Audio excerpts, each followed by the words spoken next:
charge headset. Today's sponsor is Maximum Settings, a cloud-based gaming service where you won't need to spend thousands of dollars to upgrade your PC or a personal nuclear plant to boot up your system. Just do it! And for as low as 9.95 Canadian dollars a month, you can play the most recent games on your computer even if your hardware isn't prepared.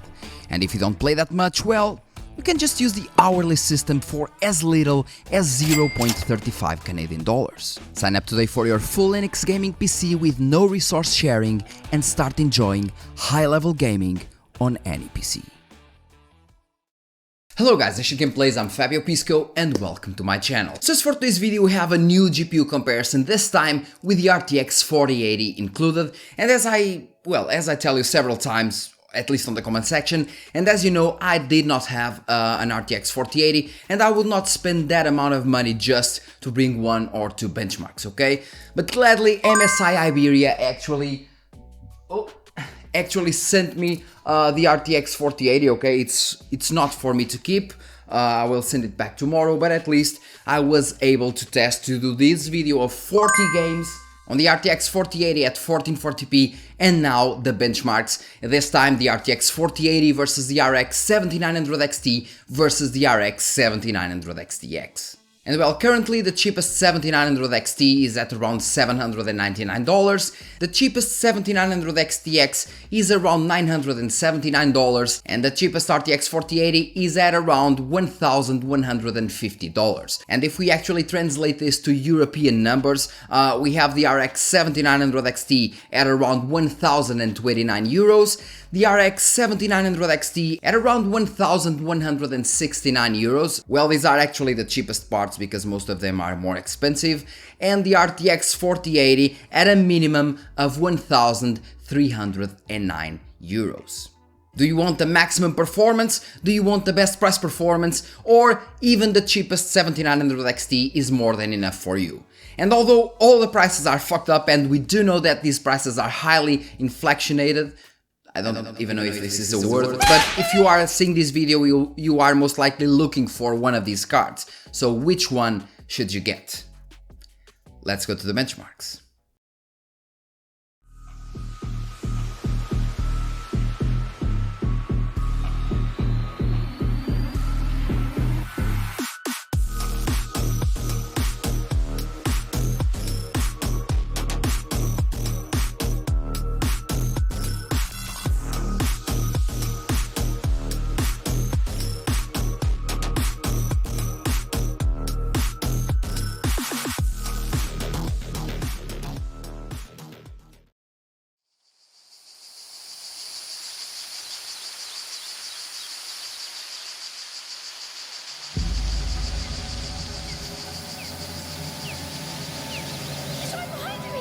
He's going to catch us! Keep running! Today's first game is Plague Tale Requiem. At 1080p, the RTX 4080 is surprisingly the fastest card, even though it consumes less power, being around 9 FPS faster than the RX 7900 XTX in both averages and 1% lows. At 1440p, the RX 7900 XTX manages to achieve virtually the same results as the RTX 4080, in terms of average of course, but it still is behind in terms of 1% lows, with the RX 7900 XT being around 12% slower than the other two cards. And it is only at 4K that the RX 7900 XTX finally manages to surpass the RTX 4080, now being 5% faster, with all cards achieving over 65 average FPS, and the RX 7900 XT gaining 12% performance from overclocking.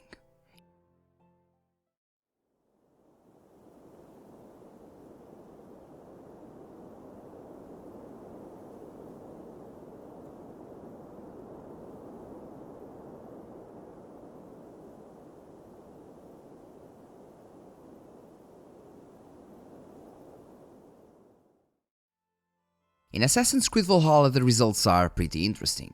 If you notice, the RTX 4080 is way faster than both AMD cards if running without smart access memory and resizable bar, but as soon as you use them, the RX 7900 XTX gets the lead by 5%, and even the RX 7900 XT gets very close to the RTX 4080. At 1440p, things just get better for the AMD GPUs, with the RX 7900 XTX now being 8% faster than the RTX 4080 and the RX 7900 XT being just 4% slower while costing much less money.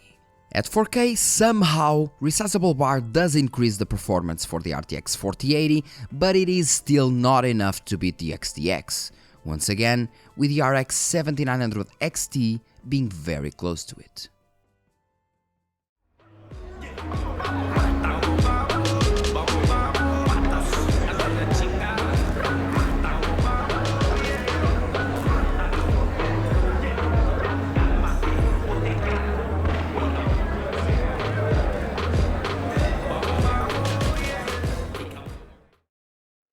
In Cyberpunk 2077 at 1080p, the RX 7900 XTX takes the lead with a 9% advantage in the averages and 17% in the 1% lows.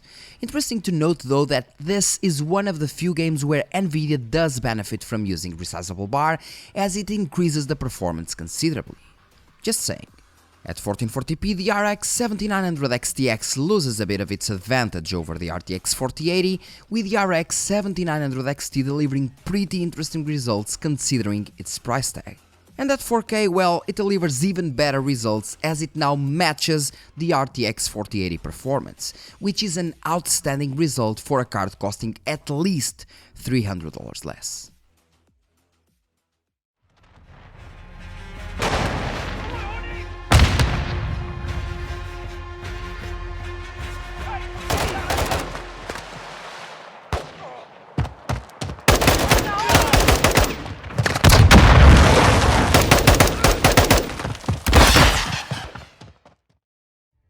Call of Duty Modern Warfare 2 is one of those games where the RDNA 3 architecture really shines, as the game engine is ready to natively make use of all its power.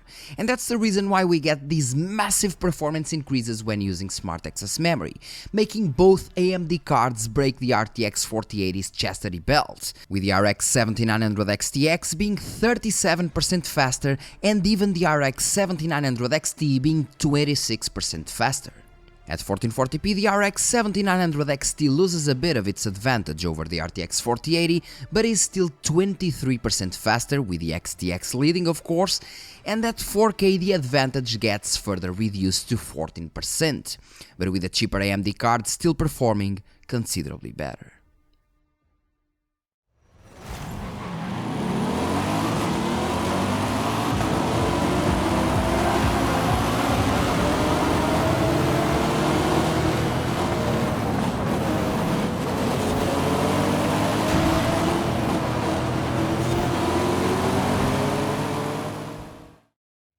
And opposite to Modern Warfare 2, we actually have Forza Horizon 5, which is one of those titles that's having issues on the new AMD cards. Well, at 1080p the RTX 4080 easily leads the chart, being 12% faster than the RX 7900 XTX and 50% faster than the RX 7900 XT, which is crazy. At 1440p, RTX 4080's advantage over the RX 7900 XTX grows, but the one over the RX 7900 XT decreases, now being only 30% faster. And things are so broken that even at 4K the RTX 4080 is 18% faster than the RX 7900 XTX, being also 31% faster than the RX 7900 XT. Really bad results for the AMD cards here. Cessna Alpha Sierra X-Ray Golf Sierra is type Cessna 152 4 miles south. Microsoft Flight Simulator is a nice benchmark to have here for several reasons. At 1080p with high-end cards like this, for example, we can see the CPU overhead from all cards. As you can see, both AMD cards deliver from 10 to 15 average FPS more than the RTX 4080, even though they're all CPU bottlenecked.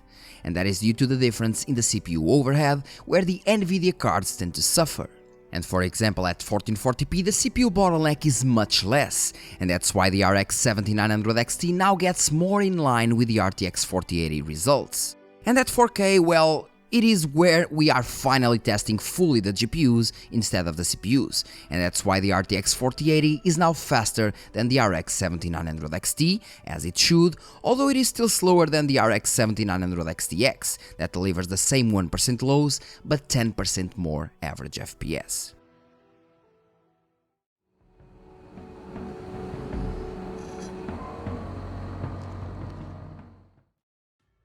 Rainbow Six Extraction, like its predecessor, loves bandwidth and raw power, and that's why we got this massive performance difference, with the RX 7900 XTX delivering almost 100 average FPS over the RTX 4080, translating into a 30% difference in the averages and 49% in the 1% lows. I mean, even the RX 7900 XT is faster than the RTX 4080 here. At 1440p things start to get more in line with what they usually are, but even there, well, the way cheaper RX 7900 XT is still performing the same as the RTX 4080 and with way better 1% lows. And it is only at 4K that the RTX 4080 finally manages to surpass the RX 7900 XT, by 11%, but still being around 8% slower than the RX 7900 XTX.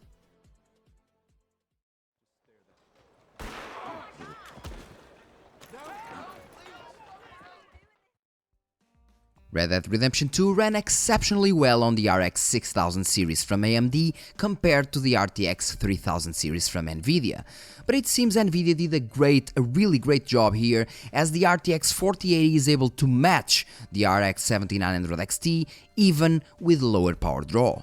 At 1440p, the RX 7900 XTX gets some ground over the RTX 4080, now delivering a bit more average FPS, but most importantly, almost double the minimum FPS. And at 4K, nothing really changes in terms of performance, with the RTX 4080 delivering very good results, but the AMD cards delivering a much smoother gameplay.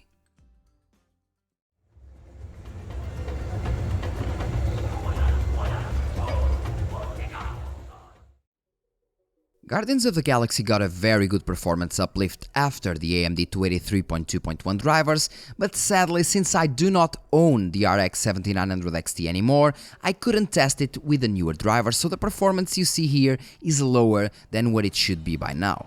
At 1080p we get massively CPU bottlenecked with these cards, even at ultra settings, with all cards delivering around 195 average FPS, so yeah. Moving to 1440p, the CPU bottleneck is still there, and leading to more or less the same results we had at 1080p, and finally moving to 4K eliminates the bottleneck, with the RTX 4080 finally surpassing the RX 7900 XTX by a little, with the RX 7900 XT falling considerably behind due to not using the most recent drivers. Otherwise, it would be delivering around 130 average FPS with way higher 1% lows.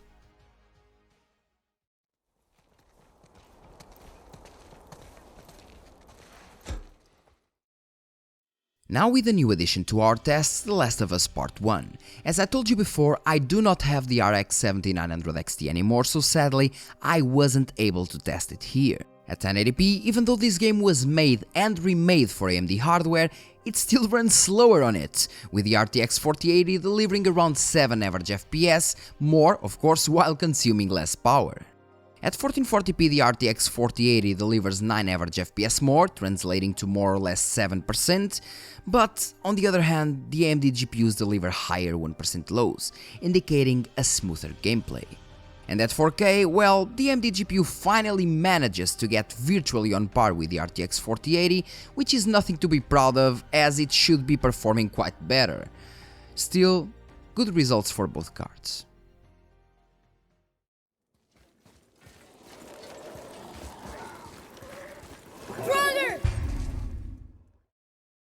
And the last game tested in rasterization is God of War. AMD GPUs tend to perform better in this game, as it can be seen here, of course, with both the RX 7900 series performing better than the RTX 4080 at 1080p. At 1440p the scales get maintained with both AMD GPUs still performing better, but with the RX 7900 XT now having lower 1% lows than the RTX 4080. And at 1440p ultra-wide, well, not really much changes, with the RTX 4080 just not being able to deliver as many FPS as the AMD cards do. But it is interesting to note here that the only card that does not suffer from FPS loss when using Smart Access Memory or resizable bar here is the RX 7900 XT. And as for the average rasterization results, at 1080p we have the RX 7900 XTX being 10% faster than the RTX 4080, with the RX 7900 XT also performing surprisingly well. At 1440p the RX 7900 XTX is now 8.5% faster than the RTX 4080, and the 7900 XT is around 4% slower. And at 4K, well, the RX 7900 XTX loses 1% advantage over the 1440p advantage, and the RX 7900 XT is now around 8% slower than the RTX 4080. But considering the price, I guess it is well worth it. Lost hope. We're not from here either. Stellantis locked us up here a year ago. In terms of ray tracing, we start with the only full ray tracing game that we have, which is Metro Exodus Enhanced Edition. At 1080p we can see the RTX 4080 being much faster than both AMD cards in terms of averages, being 21% faster than the RX 7900 XT, but it is actually at higher resolutions that the bigger differences come, with it being 40% faster at 1440p and 51% faster at 4K, making the RTX 4080 the only card able to run this game at 4K with these settings at over 60 average FPS. As for a ray tracing heavy game, we have Cyberpunk 2077, and the results are once again the same, with both AMD cards being completely stomped by the RTX 4080 that delivers 51% more FPS than the RX 7900 XTX at 1080p native, being only able to decrease the value to 26% when using FSR or DLSS. At 1440p it is exactly the opposite scenario, where the native ray tracing performance difference gets reduced, but the difference when using upscalers increases from 26 to 51%, which is a big difference in terms of gameplay smoothness. Second massive win for the RTX 4080 here. Resident Evil 4 is another new addition to our test, and sadly another one with no RX 7900 XT results. In the previous title the AMD GPUs were annihilated by the RTX 4080, but it seems that it isn't the case in all games. At 1080p the RX 7900 XTX delivers almost 40 average FPS over the RTX 4080, leading to a 21% FPS difference, and even when using ray tracing the XTX manages to keep the lead, still being 13% faster. At 1440p things don't really change much, with the RX 7900 XTX still being faster in both scenarios, and at 4K it is once again more of the same. It seems that this game can actually take advantage of the AMD GPUs even when using ray tracing, leading this AMD GPU to its first win in terms of ray tracing. The last ray tracing benchmark is Spider-Man Remastered.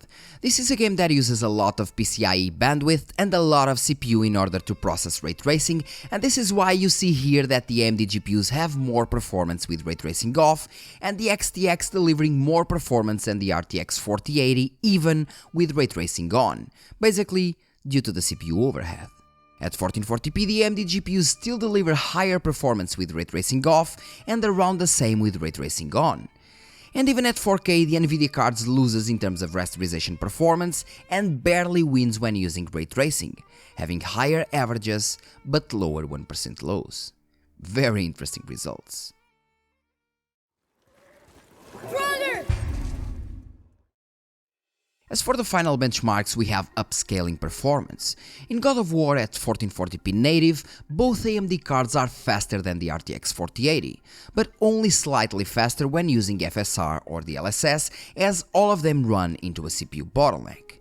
Interestingly, at 1440p ultra-wide, when using the native resolution, the RX 7900 XTX is 17% faster than the RTX 4080. but when using FSR or DLSS, the difference decreases to only 6%. And this makes it seem like the RTX 4080 is better in terms of upscaling technologies, or at least it seems so. And to confirm that, we have the final test with Spider-Man Remastered at 4K. The first thing we can notice is how bad XeSS works here, delivering considerably worse performance than both DLSS and FSR, while delivering equal or just slightly better performance than native, which makes no sense. In here, the RX 7900 XTX is the winner, leading with an 11% performance difference, FSR versus DLSS, while having virtually the same performance without it, apart from the 1% lows. So yeah, after all these benchmarks, let's go to the conclusion. As you saw in terms of rasterization, the RX 7900 XTX, and we're talking about, let's say, the reference model, because the one that I have is actually the reference model. On the AIB models, you actually have, let's say, 5% more performance, around that in most scenarios, 5%. So even with the reference model, we have over 10% performance over the RTX 4080, so 10% performance over the RTX 4080 at 1080p. Even the cheaper RX 7900 XT is mostly on par, or at least very close to the RTX 4080. And while it's almost like $300 or $400 cheaper, in some scenarios almost $400 cheaper, and at 1080p it is more or less the same, it is performing more or less the same, on par. Some games performs better, in some games performs worse. At 1440p and even at 4K the performance difference is at most 10%, so for 10% less performance, you can actually get a card $400 or close to $400 cheaper, and you'll have within 90% of the RTX 4080 performance, with around the same power draw, a little bit more, but once again, almost $400 cheaper. So it's a no-brainer for the guys that want the best price performance, because the prices will even get better as time passes by. So it is a no-brainer in terms of price performance, the 7900 XT. Also, an important note is that in terms of ray tracing, obviously, the RTX 4080 is much faster, okay? Overall, it is much faster. If we go for full ray tracing games like Metro Exodus Enhanced Edition, it is much faster. If we go to Cyberpunk, it is much faster. And if we go to several other ray tracing games that are not ray tracing light games, the RTX 4080 is just much better overall. But if we go to some other games, some kind of outliers like Resident Evil 4 Remake, well, the 7900 XTX is actually faster than the RTX 4080, even when using ray tracing. So in some games, the XTX will be actually on par, even with ray tracing, will be on par with the RTX 4080, but in ray tracing heavy scenarios, the 4080 is just much better, and once again, consumes less power. So overall, it all comes to what you want, but for me, and in my opinion, once again, if you want the best rasterization performance with more VRAM, more raw power per se, go for the 7900 XTX, because on top of that, it is cheaper. If you want much better performance in terms of ray tracing in an overall scenario of games, and if you don't really care much about the money, and if you care about power draw, the RTX 4080 is the way to go. But for example, in Portugal, where the difference is bigger, well, I would actually get the 7900 XTX and maybe get a better processor, or maybe get more or better RAM, or maybe get another NVMe, because the price difference does make the difference, because our salaries are very low. Our salaries are like 750 euros or something like that. So 150 euros, maybe 200 euros do make the difference, okay? But if you are one of those, for example, living in America, where the salaries are like 4,000, 5,000, 6,000, then of course $100 or $200 won't make the difference. So the RTX 4080 is the way to go. And well guys, that's all for today's video. Thanks a lot for watching. Don't forget to like, subscribe and share this video. And once again, well, see you in the next one, which will be the Adrenaline, the 23.4.1, the Adrenaline drivers, the review. And I will also mention this video on the review one for you to come here and see that video. Thanks a lot once again, and see you in the next one. And by the way, sorry for the long ass video, but I actually wanted to present the most benchmarks that I could. So it will be long, obviously. Thanks a lot, and see you in the next one.